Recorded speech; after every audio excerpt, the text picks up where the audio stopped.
হে WhatsApp guys, কেমন আছো তোমরা? আশা করি সকলে ভালো আছো। তোমরা কি জানো নারুটো ফ্যানদের মধ্যে সবচেয়ে কমন জিনিসটা কি? তুমি যদি জেনে থাকো তাহলে ভিডিওটা পজ করে কমেন্ট বক্সে জানিয়ে দাও সবচেয়ে কমন জিনিসটা কি। বেসিক্যালি নারুটো ফ্যানদের সবচেয়ে কমন জিনিসটা হলো সবাই সাকুরাকে হেট করে, বাট কিছু নারুটো ফ্যান আছে যারা জানে না কোন কোন কারণে সে সাকুরাকে হেট করে। তো যাই হোক, আজকের ভিডিওতে আমরা জানবো সাকুরাকে কেন মানুষ হেট করে। সর্বপ্রথম কারণ, সাকুরা সাসকের জন্য সম্পূর্ণ পাগল ছিল। তার জন্য আবেগ এতটাই বেশি ছিল যে যেগুলোর জন্য সাসকেও প্রচুর বিরক্ত হয়ে যেত। নিনজা একাডেমি থেকে শুরু করে যে কোনো মিশনে যাওয়া পর্যন্ত সাকুরা অল টাইম সাসকেকে ইমপ্রেস করার চেষ্টা করত। তাছাড়াও সাসকের কাছে কুল সাজার জন্য নারুটোকে অনেক অপমানও করেছে, যে নারুটো তাকে সবসময় বিপদের হাত থেকে রক্ষা করত। ইনো, যে ছিল সাকুরার ছোটবেলার বেস্ট ফ্রেন্ড, বাট তার সাথে সম্পূর্ণরূপে কথা বলাই বন্ধ করে দিয়েছিল, কারণ সেও সাসকেকে পছন্দ করত। পুরো নারুটো সিরিজের মধ্যে সাকুরা সবচেয়ে বেশি useless.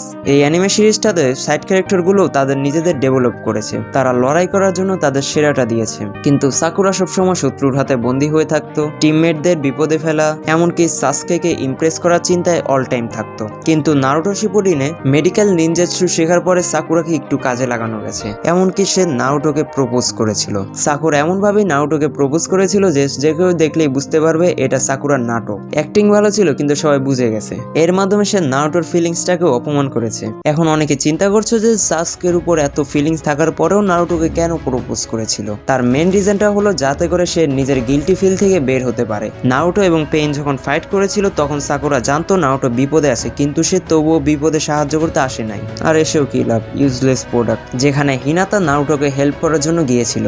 4th grade Ninja war চলার সময় মাদরা যখন অবিতো রিনেগানের পিছনে পড়েছিল, তখন অবিতো মাদারার হাত থেকে রক্ষা করার জন্য সাকুরার কাছে দেয় এবং তাকে ডিস্ট্রয় করে দিতে বলে। বাট আমাদের সাকুরা আপু সেটাও করতে পারলো না। ফলাফল স্বরূপ মাদারা যখন অবিতো রিনেগান পেয়ে যায় তখন সে আরো শক্তিশালী হয়ে যায়। তবে একটা মজার ব্যাপার হলো, সাকুরা যখন মাদারাকে অ্যাটাক করার সময় বলতেছিল সবাই সরো, মাদারাকে আমি থামাবো। নারুটো ফ্যানরা একটা কথা বলে যে সাকুরাকে যদি কোনো মিশনে নেওয়া হয় তখন সেই মিশনে সাকুরা যতটুকু হেল্প করে ততটুকু হেল্প না করলেও চলে। এতক্ষণ তো সাকুরাকে হেট করার কারণগুলো বললাম, এখন জেনে আসি সাকুরার কিছু ভালো কাজ যেগুলো আসলে কাজে লেগেছে। 4th গ্রেড নিনজা ওয়ারে নারুটো থেকে যখন উরামাকে বের করে নিয়েছিল তখন কিন্তু সাকুরাই নারুটোকে বাঁচিয়েছিল।